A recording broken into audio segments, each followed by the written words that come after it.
Assalamualaikum warahmatullahi wabarakatuh. Perkenalkan, nama saya Desrianti dengan NIM L0112111054 dari kelas Ekologi Populasi B. Saya akan mempresentasikan tentang genetika populasi. Jadi, genetika populasi, genetika itu adalah cabang biologi yang mempelajari pewarisan sifat pada suatu organisme maupun suborganisme seperti virus dan prion, atau secara singkat adalah ilmu tentang gen dan segala aspeknya. Nah, bidang kajian genetika ini dimulai dari wilayah subseluler atau molekuler hingga populasi. Genetika ini sebenarnya berusaha menjelaskan tentang material pembawa informasi untuk diwariskan atau bahan genetik, bagaimana informasi itu diekspresikan, dan bagaimana informasi itu dipindahkan dari satu individu ke individu yang lain. Kemudian populasi sendiri itu adalah sekumpulan individu sejenis atau spesies yang memiliki kemampuan bereproduksi di antara sesamanya atau sesama jenis yang mendiami suatu ekosistem pada selang waktu tertentu. Kemudian ada genetika populasi ikan. Genetika populasi itu kan adalah ilmu yang mempelajari tentang perubahan frekuensi alel, perubahan frekuensi genotip, dan perubahan frekuensi fenotip dalam sebuah populasi. Jadi pada dasarnya yang akan dipelajari adalah tentang mikroevolusi, yaitu evolusi dalam suatu spesies. Nah, organisme itu harus selalu beradaptasi dengan perubahan kondisi lingkungan untuk bertahan hidup. Populasi dengan keragaman genetik yang tinggi akan mudah beradaptasi. Sebaliknya, jika suatu populasi dengan keanekaragaman genetik yang rendah justru akan sulit beradaptasi dengan kondisi lingkungannya. Genetika populasi itu sangat penting dipelajari karena perubahan lingkungan menyebabkan laju kepunahan organisme, termasuk ikan yang saat ini terjadi di bumi itu mengalami kepunahan yang cukup tinggi.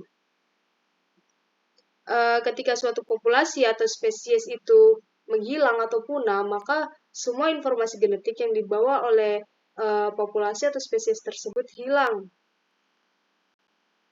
Definisi populasi dalam konteks dinamika populasi itu berbeda dengan pengertian populasi dalam konteks genetika populasi. Dalam dinamika populasi, populasi ini merujuk pada kelompok individu yang sama jenis yang mendiami suatu wilayah tertentu.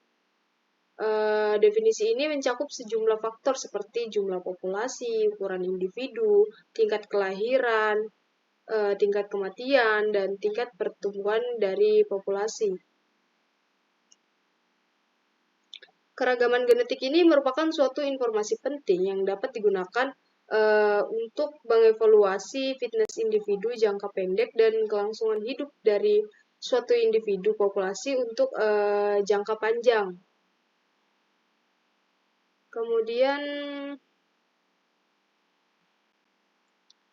ada aplikasi genetika pada perikanan.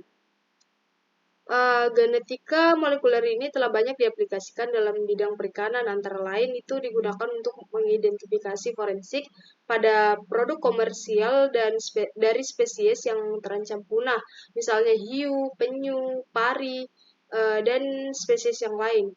Selain itu digunakan untuk menyelesaikan ketidakpastian taksonomi, mendefinisikan unit pengelolaan dalam spesies, mengidentifikasikan terjadinya depresi genetik akibat perkawinan individu yang berkerabat sangat dekat. Suatu populasi dengan keragaman genetik yang rendah karena perkawinan antar saudara dalam jangka panjang akan menyebabkan penurunan kualitas reproduksi dan menyebabkan suatu individu itu menjadi sensitif terhadap patogen. Kemudian yang kedua itu ada genotip. Nah, genotip ini adalah suatu metode untuk mengidentifikasi variasi polimorfisme dalam sekuens nukleotida individu dengan melakukan uji biologis dan membandingkannya dengan sekuens individu yang lainnya atau dengan sekuens referensi. Nah, genotip ini dapat mengungkap sifat-sifat yang diwarisi seseorang dari orang tuanya. Kemudian ada genomik populasi dan evolusi. Secara umum, genomik populasi ini digunakan untuk memahami peran proses evolusi yang mempengaruhi antar genom dan populasi berdasarkan studi simultan pada sejumlah lokus atau wilayah genom. Memahami genetika tentang bagaimana spesies beradaptasi terhadap lingkungan di seluruh genom dan populasi adalah topik mendasar dalam genomik evolusi. Analisis genom populasi ini menggunakan penanda molekuler berkeyakinan tinggi yang dikembangkan dari perguruan Tropot tinggi dapat menghasilkan filogeografi yang sangat terselesaikan yang belum pernah dicapai dalam penelitian sebelumnya. Kemudian ada spesiasi ekologi. Spesiasi ekologi ini dapat terjadi ketika radiasi adaptif yang dikenal oleh ledakan cepat diverifikasi fenotipik, ekologi, dan spesies, menghasilkan isolasi reproduksi. Isolasi reproduksi ini mungkin merupakan fungsi spesialisasi ekologi dan pemilihan sifat yang berbeda yang mendasari adaptasi terhadap lingkungan yang berbeda. Kemudian ada konservasi. Nah, saat ini dengan dampak perubahan iklim yang disebabkan oleh antropogenik saat ini dan sudah diantisipasi, memahami bagaimana suatu organisme ini berinteraksi dengan lingkungannya yang telah menjadi fokus utama dalam upaya konservasi pada banyak spesies. Kemudian ini contoh gambar dari aspek dan penerapan genotyping bee sequencing dalam suatu perikanan.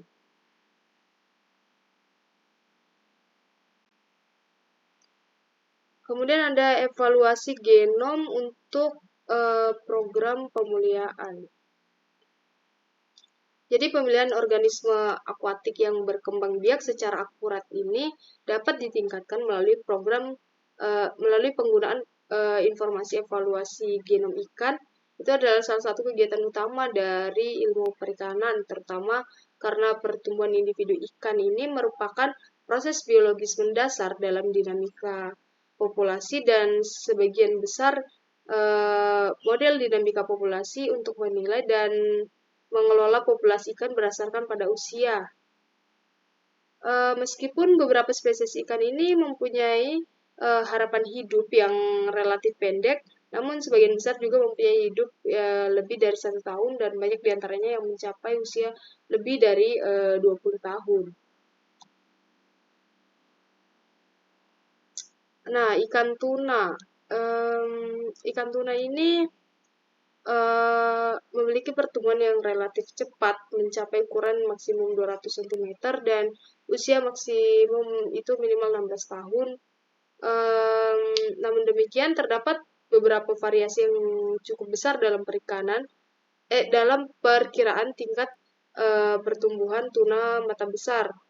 Jadi tuna ini merupakan salah satu jenis ikan dengan pertumbuhan tercepat dibandingkan ikan yang lainnya dan memiliki tingkat pertumbuhan yang relatif tinggi nilai untuk ukuran tubuh maksimumnya dibandingkan dengan spesies ikan yang lainnya. Nah, tuna sirip biru. Jadi tuna sirip biru ini adalah ikan yang nilai jualnya itu tinggi, tapi semakin berkurang populasinya karena akibat penangkapan secara ekstensif. Ikan ini biasanya terdapat di Samudra Hindia. Bukan biasanya sih, ikan ini hanya terdapat di Samudra Hindia. Nah, daerah pemijahannya itu diduga di perairan selatan Bali dan Lombok. Bali dan Lombok. Kemudian terdapat beberapa aspek bioekologi tentang tuna sirip biru selatan. Yang pertama itu ada berenang dengan kecepatan rata-rata 2-3 km per jam. Yang kedua ada laju pertumbuhan sampai usia 3 tahun, yaitu 1,5 cm per bulan. Kemudian yang ketiga ada cenderung mudah bertoleransi dengan suhu air karena sistem pernapasan yang berkembang serta suhu badan yang lebih tinggi dari suhu air. Kemudian yang keempat ada dapat hidup pada kedalaman air di atas 500 meter. Nah, berikut referensi dari materi yang saya jelaskan. Mungkin hanya itu yang dapat saya jelaskan. Lebih dan kurangnya mohon dimaafkan. Wassalamualaikum warahmatullahi wabarakatuh.